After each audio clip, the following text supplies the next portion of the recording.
Okay. Okay, so we're gonna go over the items that you need for to make your cake. I mean, of course, the possibilities are endless. You can spend hundreds and hundreds and thousands of dollars on little knickknacks and things to make cake, but there's a few items that are absolutely vital. Like, you must have them if you want to make a cake. So we're gonna go over those. The first one that we have on the list here is your turntable. You need to have something that turns, and otherwise it's very difficult to make a cake. And you can use like a Lazy Susan in your house, or you can buy a fairly cheap one at a craft store at Walmart in their cake decorating section. Or if you're serious and you want a good one, you can get them at you can get them online or at a cake supply store. This one is made by Fat Daddy-O's, and I love it. It's super duper heavy. And it also is, it's on ball bearings. It doesn't just like a peg in a hole that spins. So it's very smooth and it's amazing. I love it. The only thing I wish it had was like a non-slip surface, because sometimes your cake wants to slide off the smooth surface. But this is a very good turntable. But any turntable will do, just, you know, whatever fits in your budget. The next thing that you need is a cake saw. This is a cake leveling saw. I don't know, this one was made by Wilton, but I don't know if they make it anymore. And if they make a new version, I think it's plastic and it has a blade that folds in half and it's not as good. But if you can find one of these, you should buy it, because this is an amazing tool and it makes cutting your cakes very, very easy. Although if you don't have one of these, you can use a long serrated bread knife, and that will cut your cake just as well. You just kind of have to use like a block to steady it, to keep it level as you cut your cake in half. But this, not vital, but really nice if you've got it. Okay, so then the next thing we need, I'm not really going in order of any importance here, just kind of as I have them listed on the sheet. Fondant smoothers, you have to have fondant smoothers. You can have just one. I prefer to have two because I like to work from two angles at the same time. So two of them work best, and these are super cheap. You can get them at Walmart. I think that's the cheapest place, or if you have a coupon, you can get it from Joann's or Michael's or any craft store. But love these. Then you need cake rounds, the cardboard pieces that you put your cake on. I love the ones that have the little slippery coating on them, because then they don't absorb as much of the, you know, the grease and butter and everything from the cake. So you need these in whatever size of cake you're making. You need the same size cardboard. You can get them at the craft store, you can get them at Walmart, you can get them at Cake Supply, online. Lots of places that you can buy these. But you need to have these if you're going to make a cake. One of the things is we use, because they're perfectly round, so we use them as a guide to make sure your frosting on the outside is also perfectly round. So they serve multiple purposes, holding your cake and helping guide to make it perfectly round. Then we need an offset spatula. That's what this is. The straight spatula is like this, and this is the offset one. My favorite one is the Pampered Chef. It's like $5 and some change and worth every dime. You can buy a cheaper one at the craft store, the cake store, or any kitchen store, but they're often skinnier and more flexible. So you can see the difference between the spatulas. These are way more flexible than this, and this just gives you more control.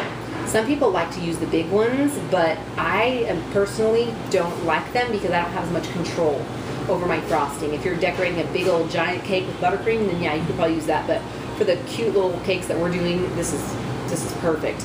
And you can still use these if you want to do your filling, but any of the buttercream or anything on the outside, it's way nicer. Not mandatory, but really nice to have the thicker, sturdier offset spatula. Love these. And then we need a dough cutter, or I call it a dough cutter. A bench scraper, I don't know, whatever you want to call it, this thing. It's amazing. Love this thing. And the one with the metal, because you can get plastic ones, but the metal ones are best because they're not flexible at all. And the one with the beveled edge that creates almost like a sharp blade here. It's not really sharp, obviously it's not sharp, but it's much sharper than if you just have a thick piece of metal. And I've got one and it just doesn't work as well. These with the beveled edge are amazing. You can get this from like $10 to $14 at like usually a specialty kitchen store. I got this one at Sharps. And it's like worth every dime. Love those. Let's see, the sugar shaker. Love, you must have a sugar shaker. You can get these pretty much anywhere too. Once again, I prefer the Pampered Chef version, and the reason being is a lot of regular ones that you'll just find anywhere have a really, really large holes in the screen, and so they let a lot of sugar or flour out. Well, we like to you want to use as little powdered sugar as possible when you're doing your fondant cakes, rolling out fondant, because the more sugar you have, the more it dries out your fondant. So you want as little as possible, but you also want it even. So we like the little holes in the screen to a light dusting more evenly. So you don't have to have this one, but it's, once again, $5 and some change with Pampered Chef and worth every dime in my personal opinion. But you need some sort of a shaker to put your powdered sugar on the table. And we need a little non-stick rolling pin. Love the non-stick rolling pin. The KitchenAid, this one is the KitchenAid version, and it is my personal favorite because it's kind of heavy. Here, you want to feel it? Yeah, it's much heavier than a regular rolling pin, which makes it really good for rolling fondant because it's very stiff and hard to roll. And so the heavier your rolling pin, the easier it is on you. And it's just better all around. You want to avoid a wooden rolling pin. That's not the worst one though. The one that has like the rubber coating on it that like flour wants to stick to, those are really, really great for rolling pie crusts or cinnamon rolls or other pastries where you would put flour on it and you want flour to be on it, because then it keeps it from sticking. But this is a different nonstick because you want to keep your fondant as clean as possible, so you don't want any flour or sugar or anything sticking to your rolling pin. And so that's why the nonstick one is good, because it doesn't stick to your fondant and you can keep it really, really clean.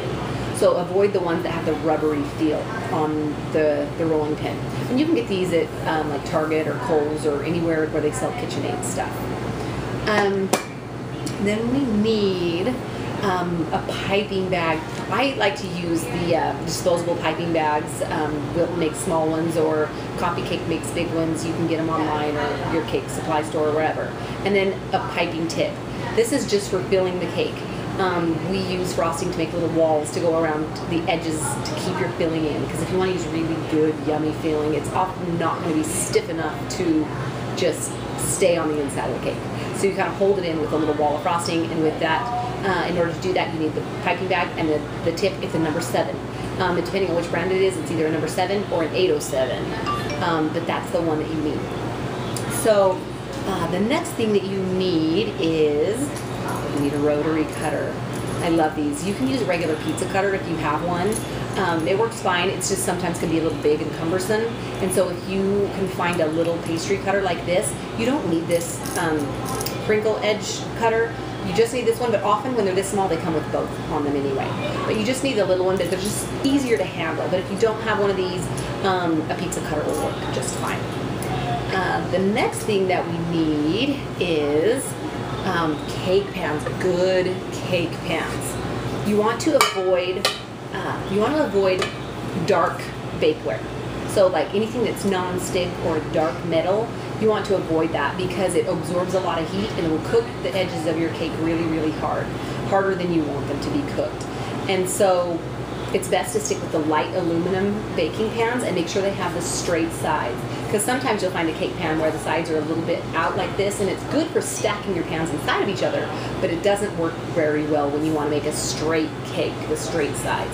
So you need the pans, and they don't stack inside of each other, but it's worth it because they make a way better cake. Okay, so those are the items that you need, you must have in order to decorate a fondant cake.